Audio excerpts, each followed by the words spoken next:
Can I get back to my joy, my happiness, and my magic? Can these baby mamas leave me the alone, man? Can they just stop hiring lawyers that's willing to work for them for pro bono because they got a pot of gold waiting on them at the end of the fucking rainbow? Can y'all just move on? Go date somebody, go engage, go start a new family. Go just leave me the alone, man. Wow. I mean, thirst buckets, man. And I know these are the mother of my children, but this is true. This is too much. It's been 17 years of this shit, man. I'm about $15 million at this point into having a relationship with my daughters. And I'm not gonna cry. I'm just explaining to y'all, man, that this shit is exhausting. And women can relate, the higher income earners, the breadwinners of their marriages and their families that's been drugged into court. Y'all can relate to this. I'm not just saying this because I'm a man. Does it happen to y'all more often? Does it happen to us when we get drugged through the court? No. Just walking into the courtroom as a man, especially a black successful man in Atlanta in front of these. I think the main problem that we're having is we're conflating the two issues. From what I understood, Tyrese was held in contempt of court for failure to pay child support. I don't know any state that you could prenup that. That's not something you could prenup. So that's the problem. No matter how much he has his ducks in a row, as far as his marriage is concerned, you're still gonna have to pay child support. If you want to have children with people, then that's just a risk you take, right? And he says he takes care of his children, so that is what that is. But the child support is completely separate than all of this prenup stuff he keeps talking about. But according to the records, at least I'm looking at right now, it says that he was held in contempt of court. And from what I heard in the video, for failure to pay child support, that's a completely separate issue. You can't go around that. There's no language that you can write that's going to protect you from that. They're going to go according to whatever income that you have and wherever they see fit, they're going to award you that. So that's the problem. There's other ways of doing it. The way that 50 Cent did it was genius, where he just said, look, I'm going to proactively make a payment for what he would be up to 18 years old. And that was agreed upon in court. And even though his net worth became exponential to what he was back then, it was nothing she could do about it. She couldn't come back from that. So if you want to go that way, that's probably like your only defense that you can have legally against that. I would advise men to do that. But and this is kind of what I'll be talking about when I say men should boycott marriage, because at least as far as the legal aspect of it, spiritual marriage, fine. Raise your children in a 2-parent household, but don't get the government involved, because when you start getting into situations like this where they're contesting what you said and they're trying to find holes in everything that you did, and a lot of states you got to re-up on your prenups, they expire. So it's like no way out. You're not really safe as far as that aspect is concerned. You just have to protect yourself as much as you can, but you just also have to understand when you have children, married or not, doesn't matter, you're at a financial risk to be forced to pay whatever amount that the court sees suitable. I think the attorney fees got tied up in the paternity side of it, or the No, child. no, that's not what happened. So let me. You said the attorney fees was the reason why this whole thing, the whole divorce process flipped. Let me give you guys a breakdown of what happened, because I think I'm hearing a lot of opinion. One, I don't necessarily believe that Tyrese is out there champion for the guy who don't got it, and because he got it, he's doing it. I believe he's like, I don't give a fuck how much money I have. You can't have it unless I give it to you. And I agree with that. I would imagine that many of you brothers agree with it. Doesn't matter how much money you have in the bank. If somebody's trying to take your money unfairly, you're not going to give it up. I'm a little surprised at Kenny when he's like, yo, you got the loaves of bread. You got the bread. Just pay it. Kenny, so what?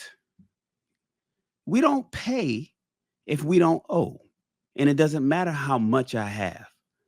You can't take my money illegally if you feel that it's illegal, especially if your attorney is telling you it's illegal. So what happened was he felt that he had an ironclad prenup.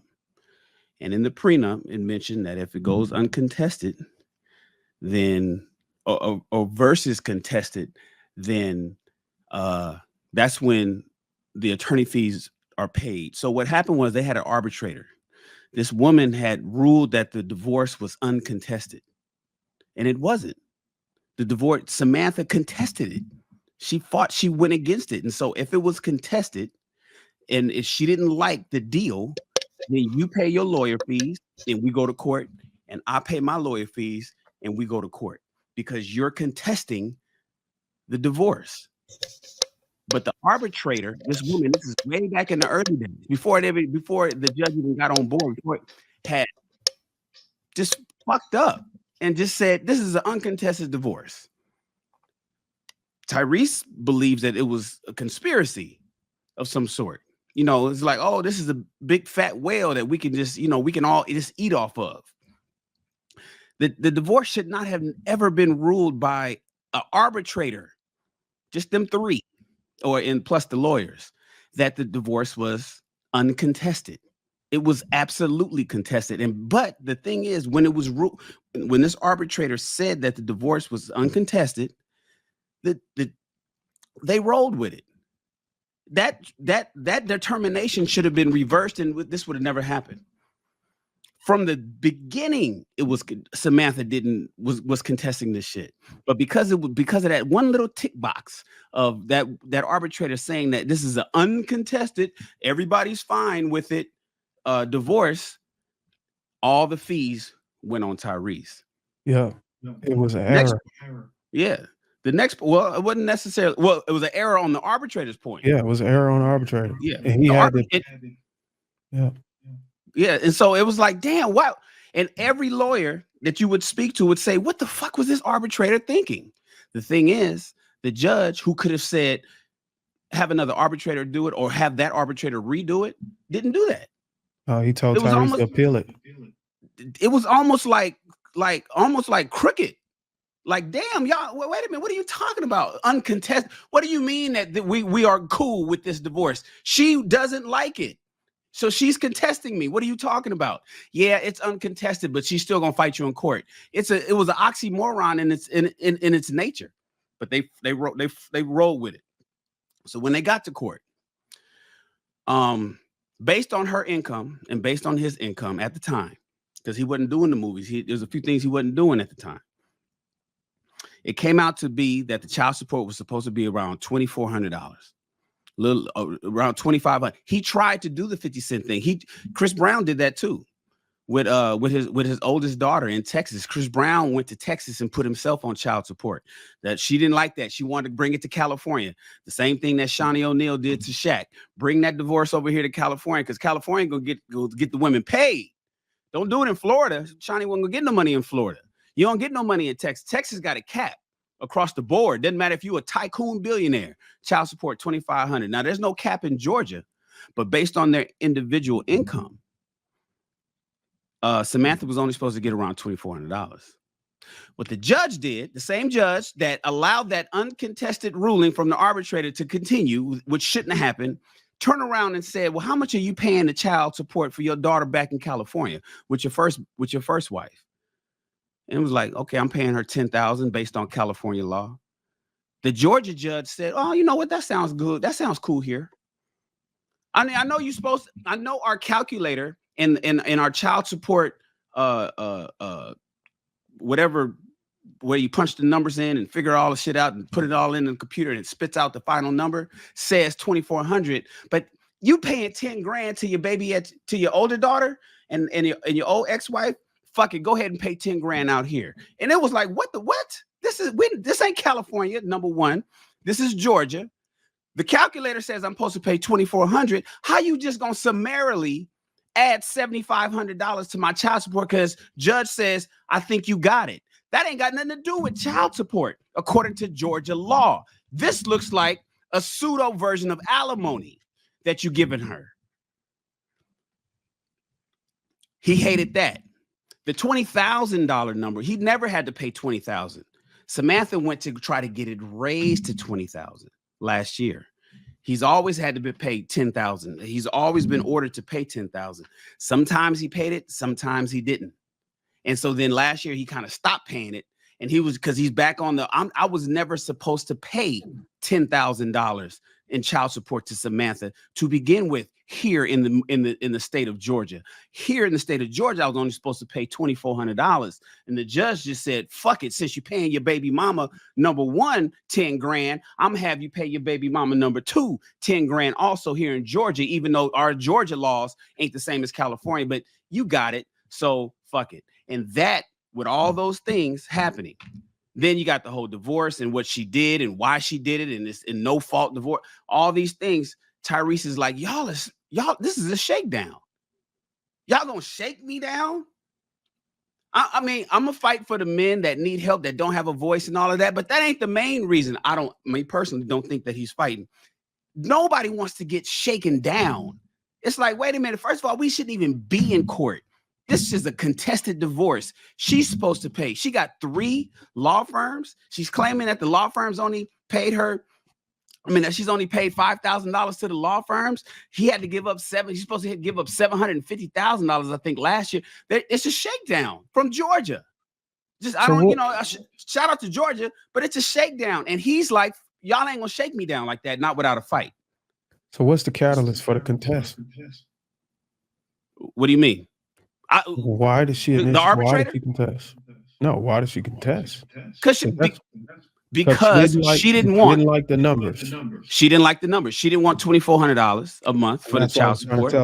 He drew a contrast between divorce and child support, not knowing that the entire process was based on her not going through with the divorce based on the numbers for child support.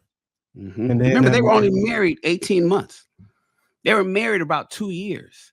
So she was going to basically not get really nothing, but $25,000 a year, roughly 30 grand, maybe a year, to help raise Soraya, the daughter. And she was like, no, I think I can get 20 grand a month for this 8-month-old baby, because I know how much money you bringing in. You're not going to leave me out here. And that's why he said, I met her in a $13 Forever 21 dress. And she put on a good show. And then once she locked in and got her claws in, suddenly she wants $250,000 a year for child support. But we know it ain't child support. It's for the baby. What do you need for the baby here in Georgia? And so therein lies the reason why it was a contested divorce. And when it's a contested divorce, you pay your lawyer, I pay mine. Tyrese had that one woman. She went out and got 3. She went out and got one law firm, and the first law firm said, we need this other law firm. And then the second law firm said, we need this third law firm. And she's just like, okay. I ain't paying for it no way. He got to pay for it all. And so they just looking at him as just a big money bag. I would fight too. And me personally, I would complain too. Just want to put that out there. Quick clarification. I didn't say she was getting 20. I said that's what she wanted. He pointed that out on the Breakfast Club. As for why should he be handcuffed for such stipulations? So I am fully in agreement with what you said, because as you were speaking, I was looking at more caveats to what was going on. But all in all, he put himself in this position, bar the bad arbitrator. That's supposed to be ironclad where even an arbitrator, if sat down and, parsed through it with them, that he would be safe. So that's a tough situation, and you're 100% right, Shannon. And you're adding more credence for why I say marriage is a horrible deal.